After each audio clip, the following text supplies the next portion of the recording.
சங்கீதம் 23 எல்லாருக்கும் மனப்படமாக சொல்லக்கூடிய சங்கீதம்தான். தாவீது சொல்லும்போது, கர்த்தர் என் மேய்ப்பராக இருக்கிறார், நான் தாழ்ச்சி அடையேன் என்று சொல்லுகிறார். தாவீது ஒரு மேய்ப்பன் தான். அவனை போல ஒரு மேய்ப்பனை நம்ம பார்க்க முடியாது.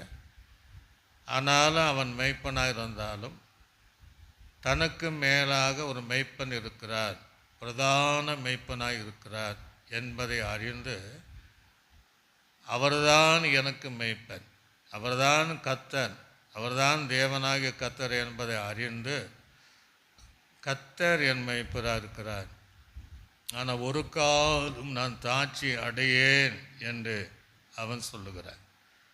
நம்ம வாழ்க்கையிலும் கேட்கிற தேவ பிள்ளைகளுடைய வாழ்க்கையிலும் நீங்களும் சொல்லணும், கர்த்தர் என் மேய்ப்பராக இருக்கணும் அப்படிங்கிற அது எண்ணங்கள் உண்டாகும்.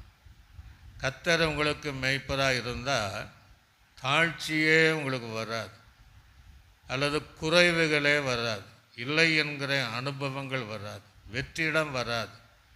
ஆகவே நாமும் மனதார சொல்லணும், கர்த்தர் என் மேய்ப்பராக இருக்கிறார்.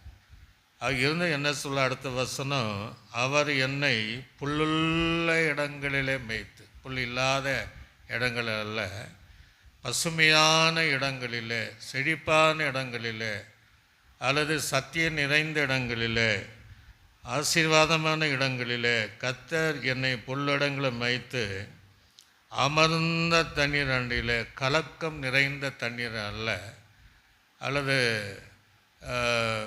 குழம்பிருக்கிற அலைகளைப் போல் இருக்கிற தண்ணீரும் அல்ல, அமர்ந்திருக்கிற அந்த தெளிவான தண்ணீர் அண்டிலே என்னை கொண்டு போய் விடுகிறார் என்று சொல்லுகிறார்.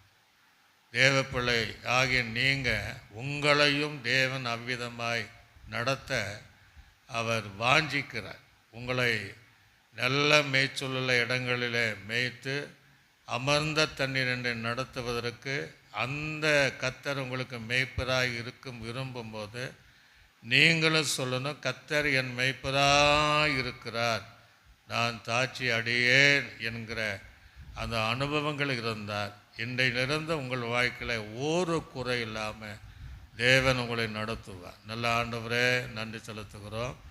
இந்த வாக்கின்படி யாரெல்லாம் கர்த்தர் உண்மையாக என் மேய்ப்பராய் இருக்கிறார் என்று சொல்லுகிறார்களோ, இந்த வசனத்துடைய சகல ஆசீர்வாதத்தை கர்த்தர் அவளுக்கு நீ கொடுத்து நீ நடத்துவதற்காக நாங்கள் ஜெபிக்கிறோம்.